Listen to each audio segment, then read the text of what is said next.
Mais uma vez, bom dia a todos. A paz do Senhor Jesus Cristo. Mais uma vez aqui celebrando com muita alegria, sentindo a presença do Senhor Jesus Cristo. Acabamos de adorar, ou seja, na parte da liturgia, que a adoração tem que ser constante, né? Adoramos, sentimos muito a presença do Senhor Jesus Cristo. Quanto mais nós adoramos, em meio às dificuldades, mais o Senhor superabunda a sua graça sobre a nossa vida. Nós sentimos essa alegria, esse prazer, essa satisfação de estarmos na sua presença, porque a sua presença nos revigora. Amém? Hoje é especial, como eu disse, é o Dia das Mães, né, que o mundo secular assim instituiu como uma data para celebrar o Dia das Mães e assim fomentar o consumo de presentes, né? Procure dar um grande presente para sua mãe nessa manhã. Conceda alegrias ao seu coração. Vá visitá-la, compre um presentinho, dê lembrança. Ela sempre fala, não precisava, mas elas querem ganhar presente, sim. Se você tiver condições, dê um presentinho para sua mãe. Minha mãe que assiste aí na plataforma do YouTube, um grande beijo, mãe, um grande abraço. Não pude estar com a senhora aí nesse domingo pela manhã, mas minha mãe sabe muito bem que eu estou aqui na obra, na Remanescente, nesse domingo pela manhã, mas eu estive lá na sexta-feira dando um abraço nela. Deus te abençoe, minha mãe. Deus te abençoe e te conceda muitos anos de vida, com a bênção do Espírito Santo sobre a tua vida, te abençoando em todas as áreas. Deus te abençoe grandemente a minha mãe, que Deus abençoe grandemente todas as mamães da Remanescente. A filha do Messias teve o privilégio aí, né? Nosso diácono aqui na Remanescente nasceu no período do Dia das Mães. Que legal, a Milena, né? A filha do Messias, do nosso irmão Messias, a Bárbara, teve a pequena Milena. Que Deus abençoe a Milena, que Deus abençoe a Bárbara. Amém? Em homenagem aos Dias das Mães, nós vamos receber o conselho da Palavra de Deus na prática de Tamar. Amém? Vamos abrir nossas Bíblias em Gênesis capítulo 38. Amém? Nós ouvimos poucas mensagens sobre Tamar, não é mesmo? Vamos ver o que a Palavra de Deus nos ensina nesta manhã. Gênesis 38.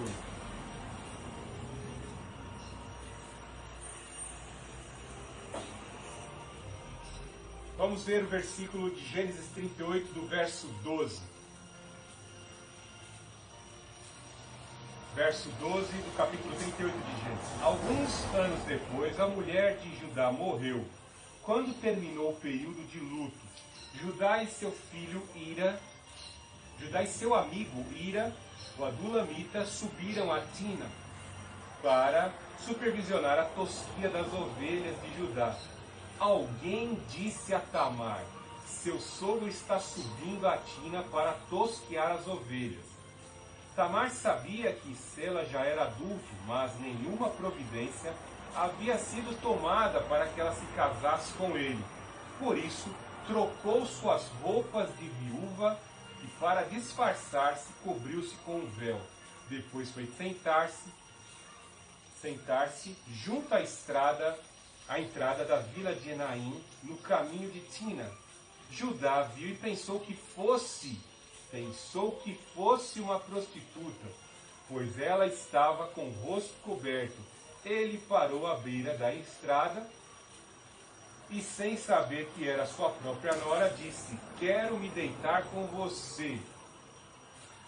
Quanto você me pagará para deitar-se comigo? Perguntou Tamar. Eu lhe mandarei um cabrito do meu rebanho, prometeu Judá. Mas o que me dará como garantia que mandará o cabrito? Perguntou ela. Que tipo de garantia você quer? Replicou ele. Ela disse: deixe comigo o seu selo pessoal, junto com o cordão dele e o cajado que você está segurando. Judá entregou os objetos, depois teve relações com Tamar e ela engravidou. Em seguida, Tamar voltou para casa, tirou os véus e tornou a vestir as roupas de viúva como costume. Mais tarde, Judá pediu ao seu amigo Ira, o adulamita: que levasse o cabrito para a mulher e pegasse de volta as coisas que ele havia deixado como garantia. Hira, porém, não conseguiu encontrá-la. Perguntou aos homens que moravam lá: onde posso encontrar a prostituta do templo que estava sentada junto à entrada de Enaim? Aqui nunca houve uma prostituta no templo. Aqui nunca houve uma prostituta do templo, responderam eles. Deus Altíssimo, Deus de amor, Deus de poder, louvado seja o teu nome, Pai Santo. Porque tu és Deus, meu Deus, que atua poderosamente na vida daqueles que buscam ali, Pai Santo, auxílio na tua palavra, no que a tua palavra assim ensina, no que a tua palavra assim ordena. E tu, Pai Santo, não podes, Pai Santo, não podes revogar aquilo que está escrito. Ó Senhor Jesus Cristo, ó Deus de amor, ninguém pode impedir a tua palavra. Eu te suplico neste momento, usa a minha vida, os meus sentidos para a pregação da tua palavra. Ó Deus Altíssimo, eu te clamo, ministra poderosamente sobre os nossos corações, nos fala poderosamente, nos dê estratégia, Pai Santo, nos dê soluções, abre portas, abre caminhos, meu Deus. Visita poderosamente a nossa família, Pai Santo. Ó Senhor Jesus Cristo, abençoe a nossa descendência, que a nossa experiência e o nosso testemunho de vida possam chegar a gerações e mais gerações, haver continuidade, meu Deus, e o teu propósito, Pai Santo, possa se cumprir sobre a face da terra. Em nome do Senhor Jesus, nos livra do mal, nos dá força, Pai Santo, e usa as nossas vidas para dar continuidade ao teu propósito santo. Em nome do Senhor Jesus Cristo, que seja repreendido agora todo espírito imundo contrário à pregação do Evangelho. Em nome do Senhor Jesus Cristo, que as forças opositoras das trevas partam em retirada agora, em nome do Senhor Jesus Cristo. E assim glorificamos o Pai, o Filho e o Santo Espírito. Amém. Uma história que talvez alguns pregadores até fujam deste texto, porque envolve uma estratégia ilícita para se conquistar um benefício da lei oral naquela circunstância. Foi escrito, esse texto está contido aqui na lei de Moisés, porque de certa forma é uma lei que o Senhor absorveu e anexou ao Código Mosaico, mas que de certa forma foi utilizada por Tamar de uma forma legítima. Ou seja, a lei de Moisés condenava a prostituição, condenava no decálogo a fornicação e o adultério, mas num certo aspecto, o nosso Deus abençoou a atitude de Tamar, porque ela reivindicou nesta lei, a lei do levirato, um benefício do qual haveria de ser inserido no cordão genealógico, na herança genealógica daquele que seria o rei e um reino, da qual o reino jamais teria fim. Ou seja, nós vemos aqui um fragmento de texto que vem mostrar a atitude de fé de uma mulher que fez parte da linhagem do Senhor Jesus Cristo. Vemos algo interessante aqui, que Tamar utilizou-se de uma estratégia que é condenada pela palavra de Deus, mas ela conseguiu um benefício do Senhor de entrar na genealogia. Se olharmos lá na genealogia que está relatada lá em Mateus, o nome de 4 mulheres assim foram relatadas. Tamar era da terra de Canaã, ou seja, de uma nação que tinha por característica o paganismo.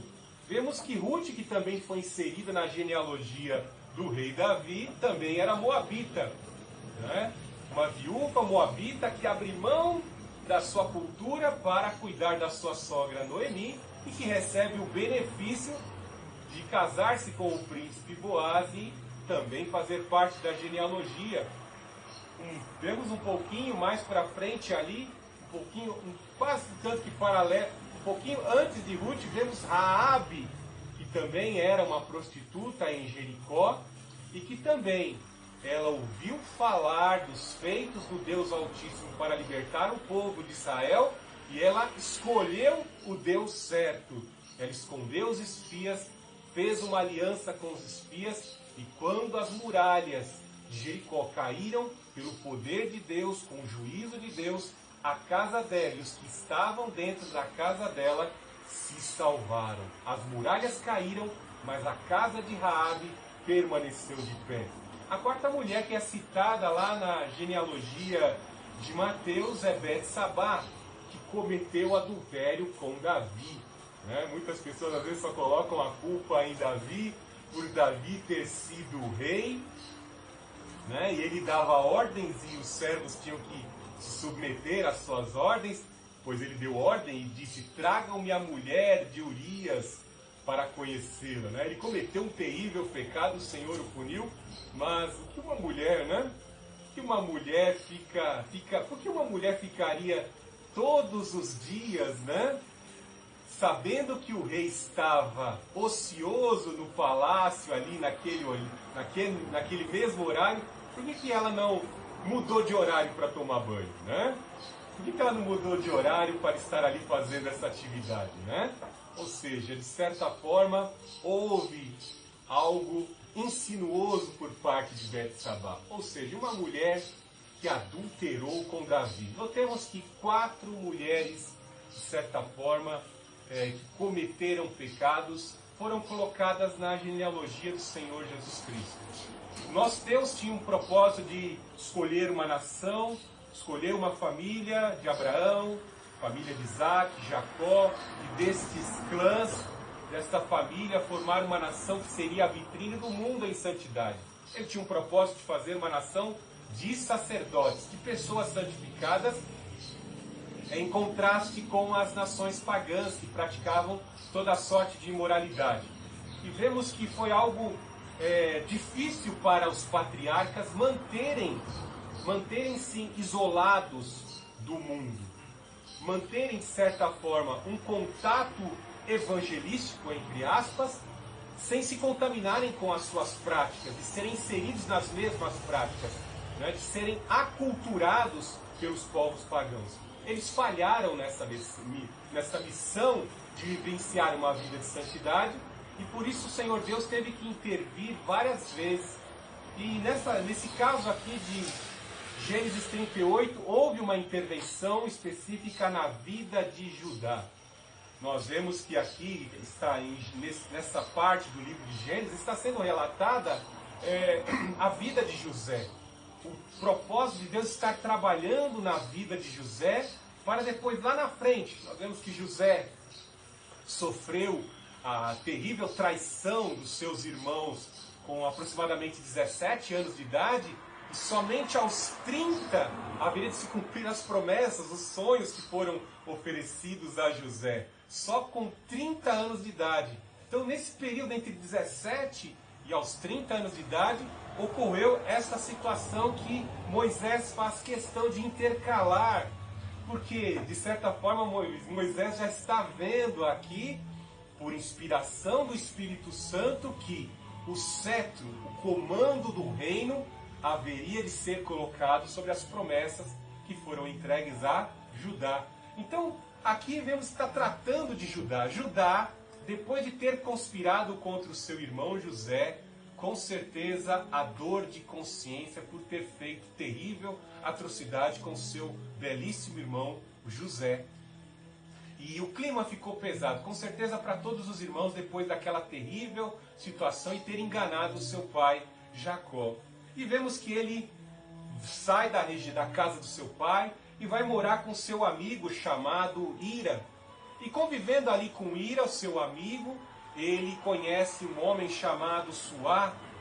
E esse Suá, ali ele casa com a sua filha e gera 3 filhos. E os 3 filhos de Judá, como está sendo citado aí nos primeiros versículos do capítulo 38, nós vemos que seria Onã e Sela. E vemos que a contaminação de Judá com a filha de Sua, que eram cananitas, imaginem as atrocidades religiosas e culturais que praticavam aqueles cananeus, né? Vemos que os filhos que nasceram dessa contaminação praticavam muita perversidade. A perversidade de Er era tamanha que o Senhor o matou. Não entenda aqui que o Senhor mandou uma doença terrível, mas entenda que os pecados e as atrocidades que Er praticava o levaram à morte por permissão de Deus. Não se esqueça que eu disse que Judá, os filhos de Judá, da linhagem de Judá, haveria de nascer o rei, o redentor, o pai tutor do Senhor Jesus Cristo, né? E aí vemos que morrendo Er que era casado com Tamar ficou viúva e precisava, de certa forma, de um filho para que houvesse a transferência da maior parte da herança para o filho dela. Ou seja, Tamar, o filho de Tamar. E como Tamar não tinha filhos, existia uma lei na época chamada a Lei do Levirato, que transliterando para os nossos dias é a Lei do Dever do Cunhado. Lei de obrigação do cunhado. Ou seja, quando o irmão mais velho morria sem deixar herdeiros, sem deixar filhos, o irmão mais próximo tinha a obrigação, o dever de entrar aquela viúva, a viúva do seu irmão, num período fértil e lhe gerar filho. E esse filho haveria de receber a herança. E Onã conhecia muito bem os princípios da lei do Levirato. E ele, sabendo que se gerasse um filho em Tamar, o filho haveria de tomar a maior parte da herança. Enquanto ele protelasse, enquanto ele adiasse Tamar de ter filhos, quem seria o privilegiado de herdar a maior parte da herança? Onã. Então o que ele fazia? Judá deu ordem, entre a tua irmã, entre a mulher do teu irmão, a viúva, gera um filho nela para que ela possa ter um filho e receber a sua herança. E o que ele fazia? Nos períodos férteis lá, ele entrava, mantinha a relação com a Tamar e ele interrompia o coito. Ou seja, ele ejaculava no chão, mas não concluía a relação e assim Tamar era impedida de ter filhos. Note que maldade, que perversidade. Ele entrava a Tamar e interrompia o coito, né? O onanismo já teve vários nomes, né? Alguns falam que é masturbação, mas não tem nada a ver. O que Onã praticava é interrupção de coito para impedir que Tamar tivesse o filho e gerasse assim um filho herdeiro. Então, ele era extremamente egoísta, extremamente perverso. E essa maldade, esta maldade estava sendo vista por Deus. Não se esqueça deste fundamento. Deus, lá na frente, reconhecendo tudo que aconteceria na vida de Judá e de todos os judeus e dessa linhagem que viria de Judá, ele sabia que Davi haveria de nascer lá na frente. E de Davi, o rei, de Davi, Judá e de Judá, haveria de nascer os tutores do Senhor Jesus Cristo.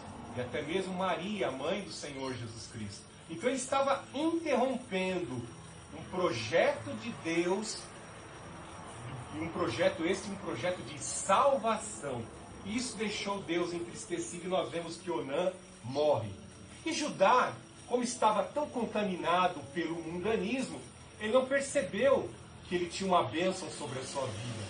Ele se esqueceu que Deus tinha um propósito para Jacó, para Israel e para todos os filhos. E ele pensava, ele colocava a culpa da morte dos seus filhos, Er e Onã, sobre a viúva. E aí imagine a chacota que foi para Tamar, né? Talvez as pessoas, as parentelas do clã ali de Judá, dizem: eita, essa daí é a viúva negra. Qualquer um que entra a ela morre.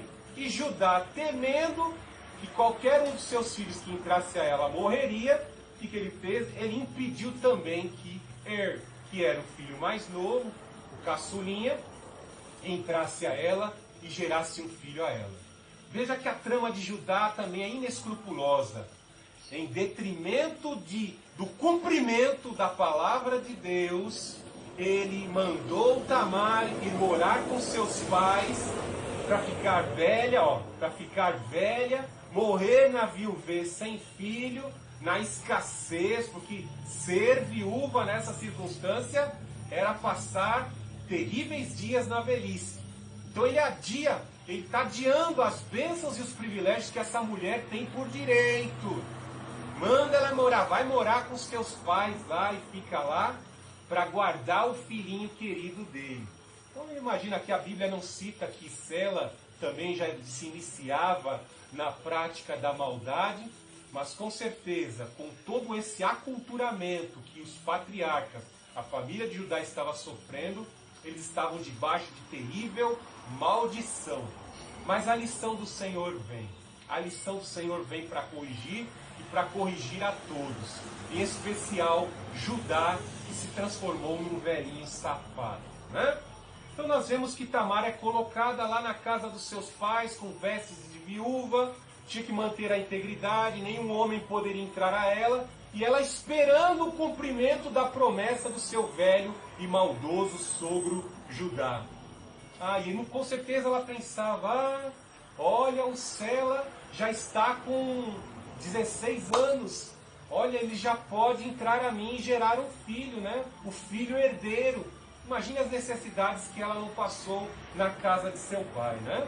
E Judá deu-se por esquecido, se esqueceu das promessas, se esqueceu do cumprimento da lei, a lei do levirato, do dever do cunhado.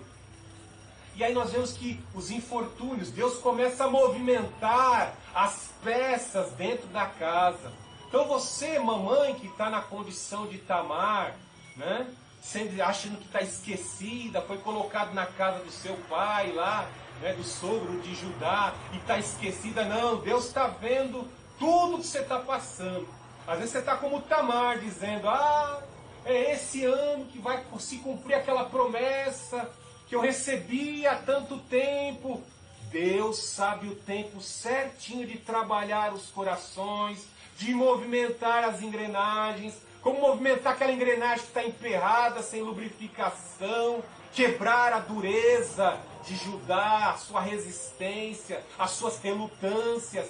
Deus sabe como fazer. E ele começa como? Matando, primeiramente, aqui nós vemos que a filha, a mulher de Judá vai morrer. Veja no versículo 12 aí. Alguns anos depois, a mulher de Judá morreu. Note o ciclo de acontecimentos que eu fiz questão de ler no texto introdutório. Alguns anos depois, a mulher de Judá morreu, no versículo 38, 12.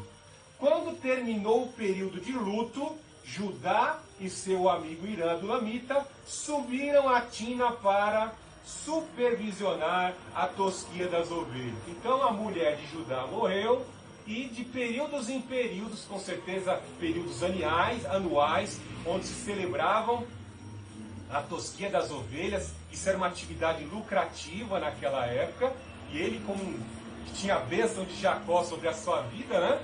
Ele prosperava. Então ele estava ali contabilizando os seus lucros, esquecendo-se de Tamar. Note que Tamar morava ali perto de Timná. E todos os anos, né, imagine Tamar, né? Vinha as informações, teu sogro subiu aí. E aí ele perguntou de mim, né? Perguntou de mim, Tamar perguntava, né? Não, nem falou de você. Estava tratando ela com desdém, com descaso, e ela com aquelas roupas de viúva. Quantas mulheres não passam essa situação, como eu disse, né? Às vezes já se sentindo, meu corpo está envelhecendo, e onde está o cumprimento das promessas, né? Note, a mulher de Judá morreu, né? E ele subiu para supervisionar a tosquia das ovelhas. E aí nós vemos que um informante avisa, Tamar, teu sogro subiu para novamente estar supervisionando ali os rebanhos e fazer a tosquia das ovelhas. E aí que nós vemos Tamar entrar em ação. Com certeza passaram-se anos, porque aqui no texto está sendo citado que ele já tinha idade para estar consumindo, efetuando aquele ato, aquela relação para estar gerando um filho nela, e isso estava sendo adiado. É aí que nós vemos Tamar tomar uma atitude. Note que Deus movimentou as engrenagens e Tamar tomou a atitude. A palavra de Deus, como eu disse, a princípio, ela condena a fornicação. A palavra de Deus condena a prostituição. Tanto é que pela lei de Moisés, qualquer que praticasse essas atividades seriam réus de apedrejamento. Em algumas civilizações, entre aspas, algumas prostitutas eram mortas até por incendiamento, tacavam-se fogo nessas prostitutas, né? Então, a palavra de Deus condena. Mas nós vamos ver no caráter de Tamar, por mais que ela utilizou-se de uma atividade que não tinha conformidade com a palavra de Deus, Deus viu com bons olhos, porque o Senhor que sonda as intenções, viu que ela não era prostituta. Vemos que o salário de uma prostituta era geralmente um cabrito, um cabritinho, que a moeda de troca daquela época não era o papel moeda como nós temos hoje, né? Geralmente era o ouro, prata, matérias-primas, mas em especial um Judá desprevenido ali, a forma que ele achou para pagar a sua nora, que estava disfarçada de prostituta, seria com cabrito. Cabritos, animais domésticos, tinham valor de troca. E ela não vai aceitar depois, né? Está vendo que ela vai tirar suas vestes de prostituta e não vai querer receber o pagamento, porque a intenção dela não era vender o corpo, era o cumprimento da lei do levirato, ser gerado nela um filho e um filho herdeiro, para que ela pudesse receber os seus benefícios na sua viuvez, né? Então ficou ali tudo preparado. Nós vemos que Deus vai preparar a situação certinha para ela receber o benefício. O Judá perde a sua esposa, ele sobe para supervisionar a tosquia das suas ovelhas. Tamar estava no período fértil e tinha o olheiro da Tamar. Alguém que avisou: olha, Tamar, teu sogro subiu. É a hora que ela juntou todas essas situações, todos esses acontecimentos e falou: é a hora que eu vou tomar atitude. Irmãos, o que eu estou falando aqui para você, mamãe, o que eu falo para você aqui, remanescente cristã de Filadélfia, é para você estar sensível aos acontecimentos. O nosso Deus não esqueceu a tua oração. O nosso Deus não esqueceu o que você está pedindo. Ele vai começar a movimentar as coisas ao teu redor para que você perceba que Ele está abrindo o caminho. Às vezes nós pensamos por estar há tanto tempo clamando, há tanto tempo suplicando, há tanto tempo em momentos que já se tornaram até momentos mecânicos no nosso dia de estarmos ali orando em prol daquele pedido. Não podemos esmorecer. Como Tamar ficou ali orando, pedindo: eu preciso que a bênção, que a promessa seja cumprida na minha vida. Eu preciso que a lei seja cumprida na minha vida. Note que Tamar aqui, ó, ela está com algo da palavra de Deus na mente dela. E o que ela tinha na mente dela? Ela tinha na mente dela a convicção da lei do levirato. A lei do levirato é a palavra de Deus. Munidos da palavra de Deus, sensíveis ao Espírito Santo, nós temos que tomar posse quando o Senhor assim abrir a oportunidade para que nós tomemos a atitude. E o que ela faz? A hora é agora. Eu sei que o meu sogro é um velho safado. Eu sei que ele é um velho safado. Então, imagine ali, depois de supervisionar a tosquia das ovelhas, ela ali vestida de vestes de prostituta. Era muito comum, uma cultura terrível naquela época, nos tempos pagãos, onde relações sexuais eram praticadas para fertilizar a terra, relações profanas e sexuais eram assim praticadas para o gado multiplicar. Deuses cananitas como Baal, Dagon, Milcom exigiam esses cultos onde se envolviam relações sexuais promíscuas.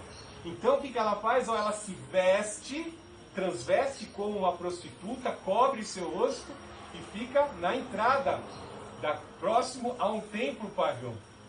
E com certeza ali Judá supervisionando, já estava carente sem a mulher dele, né?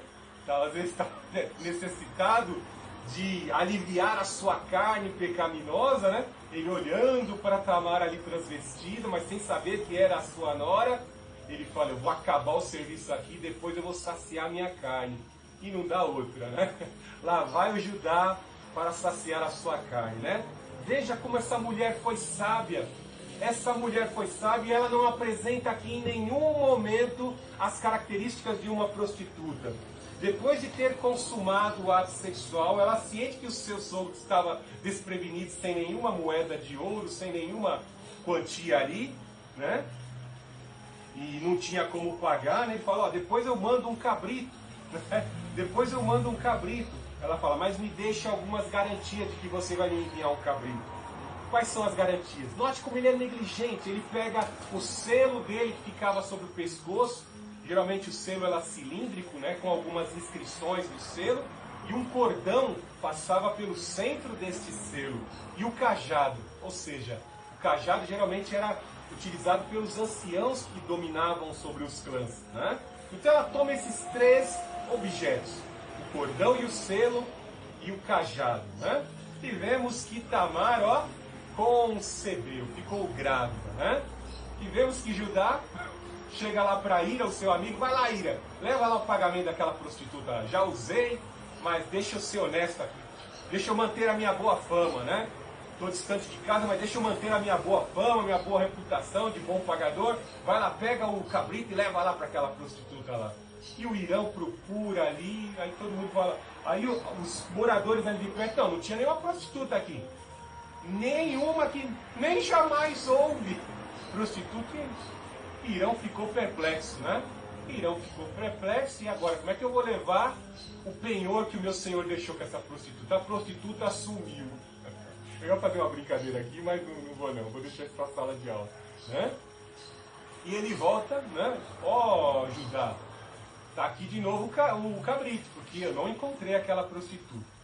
Veja que algo terrível, Judá era um cara extremamente negligente com relação ao dever da lei do cunhado, né? Que beneficiaria a sua nora.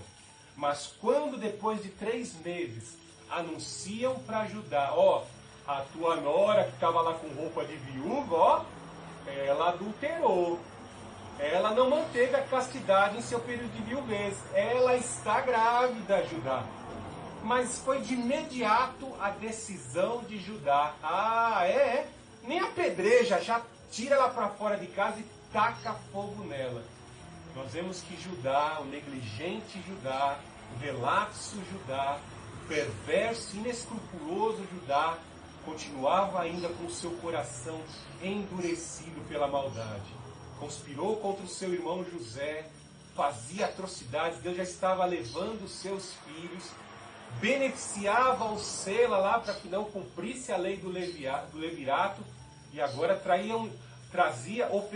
emitia um juízo terrível contra Tamar, que deveria ser morta. William MacDonald ele descreve essa situação terrível porque era uma grande sensação para muitas pessoas, principalmente entre os pagãos que ofereciam sacrifícios humanos, né? Faziam sacrifícios de crianças, sacrifícios de pessoas, né? E era muito comum para eles verem isso. William MacDonald, assim no seu comentário, ele narra em detalhes que uma estaca assim era colocada, quem praticou a maldade e o crime era amarrado a essa estaca e depois incendiada. Lembrando um pouco o crime de Joana d'Arc. Conta-se alguns livros da tradição judaica que era dessa forma que se incendiavam bruxas e pessoas que praticavam imoralidade no arraial de Israel, né? É muito comum vermos na Bíblia o apedrejamento, né? Mas era-se praticado sim esta forma terrível de tirar a vida de pessoas que praticavam a fornicação, a imoralidade e a bruxaria. Então vemos aqui que Tamar é tratada como uma bruxa fornicária. Então lá vai com certeza Irã, que era o amigo e dispenseiro de Judá, com destino à casa de Tamar para ali desferir o juízo de Judá, o seu sogro, né? E aí imagine, né, que Tamar no dia da sua punição, ela já está preparada para ser, de certa forma, isentada de terrível condenação que assim foi proferida pelo seu sogro, né? Ela com certeza tinha debaixo dos seus mantos o selo com o cordão e no outro braço o cajado. E aí imagina essa situação, né? Ser levada a essa situação, a estaca já estava preparada para ela ser queimada, e Irão ali, que ia tomar a ela e levar até a estaca para incendiá-la, ela falou, ó, eu estou grávida das pessoas às quais pertencem esses objetos, o selo, o cordão e o cajado. O pai do meu filho é dono desses objetos aqui. Com certeza, o queixo de Ira caiu na hora, porque ele reconhecia muito bem quem era o dono daqueles objetos. Quem era o dono daquele objeto, quem era o seu Senhor.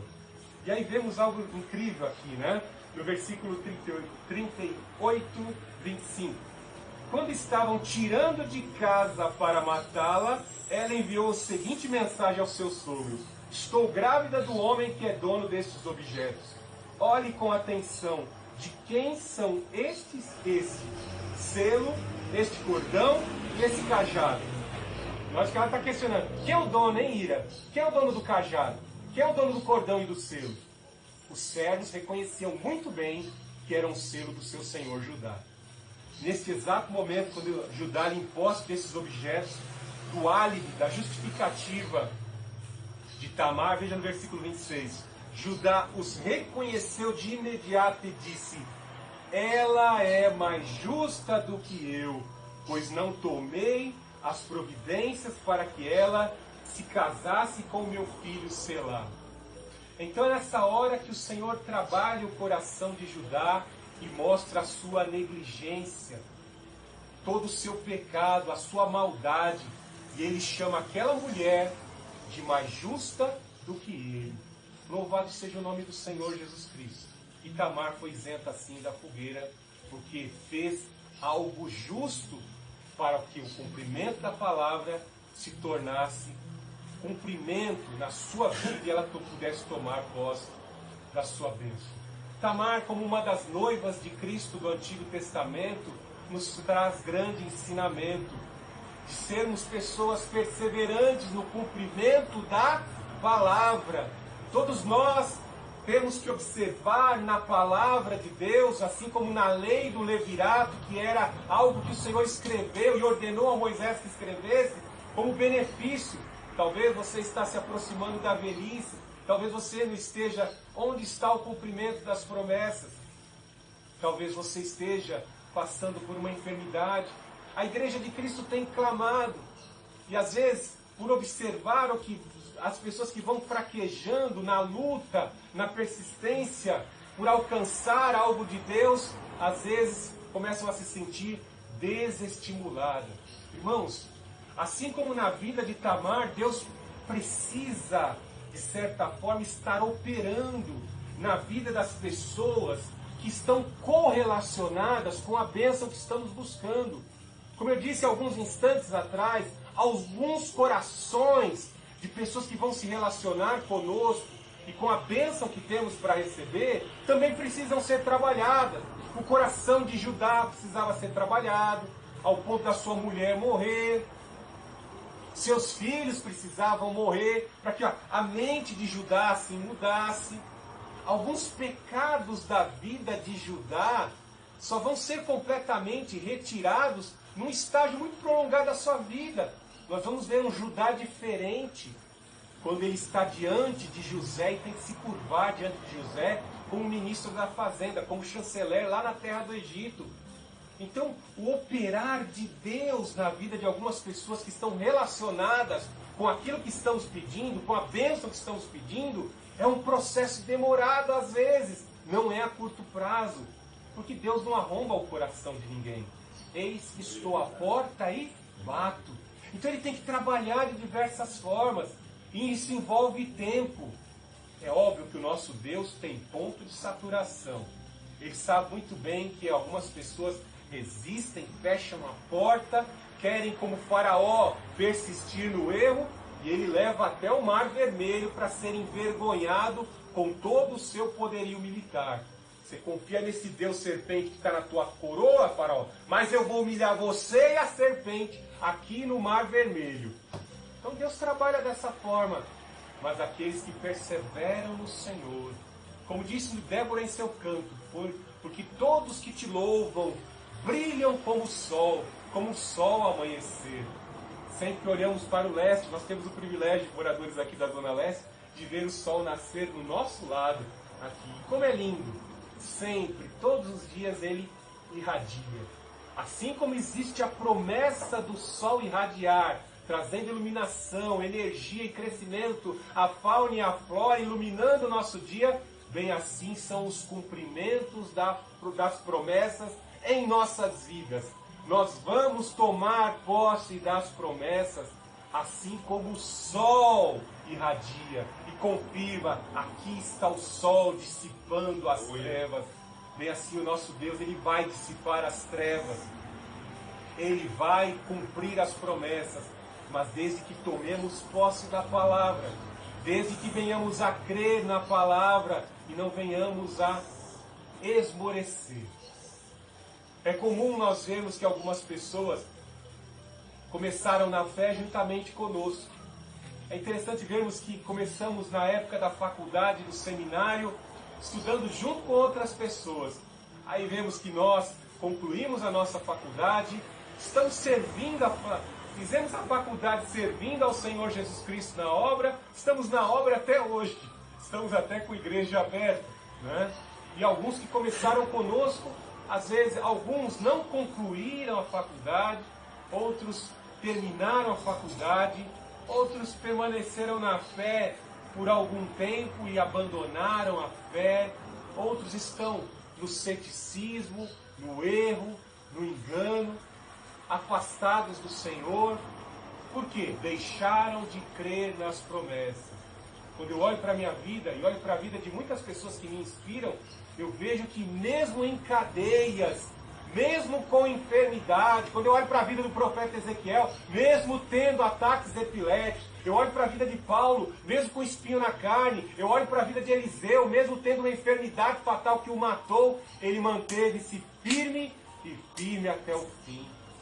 Nosso maior exemplo é o Senhor Jesus Cristo. Ciente de que todos conspiravam ao redor ali, daquela casta religiosa, ele disse, vai, destruam esse templo e meu pai o refaz em 3 dias. Vão, conspirem contra mim, tirem a minha vida, matem a minha carne, me crucifiquem. Ao 3º dia, meu pai me ressuscitará dentre os mortos. Está dando para você entender, irmão, a importância de crer nas promessas? Tamar creu nas promessas. Por ela ter crido nas promessas, o Senhor movimentou as engrenagens e concedeu a bênção da palavra dele, a bênção da lei do levirato, para beneficiar a sua serva. Por isso, eu quero que você creia. Eu quero que essa palavra enxertada no teu coração gere vida em você. Vemos algo maravilhoso. Tamar alcançou a sua bênção. Ela ficou grávida de Judá, do seu sogro, e teve 2 bebezinhos, né? E vemos que o primeiro bebezinho, na hora do parto, ele coloca a mãozinha, né? Ele coloca a mãozinha para fora pelo canal da vida, né? E a parteira coloca um cordãozinho no seu pulso, dizendo, esse foi o primeiro. Mas vemos que a mãozinha entra de novo. E aí nós vemos que o Pérez, né? O Pérez, que é o outro bebezinho, vai disputar a primogenitura. Ele vai sair primeiro, né? E de Pérez vai vir assim, como eu disse, lembra que eu falei para você? Guardar isso na sua mente. De Pérez vai ser dada a continuidade da linhagem daquele que será o grande rei de Israel, Davi. E de Davi, a linhagem que dará o pai tutor do Senhor Jesus Cristo. Louvado seja, né? Louvado seja o Senhor Jesus Cristo. Ele cumpriu a promessa. Ele começou a articular a bênção para a vida de Judá, para a vida de Tamar, para a vida de Pérez. Louvado seja o nome do Senhor Jesus Cristo. Que Deus abençoe a tua vida grandemente. Vamos orar, vamos engrandecer, vamos glorificar ao Senhor Jesus Cristo. Vamos orar também por todas as nossas mães. Amém? Deus abençoe a sua vida.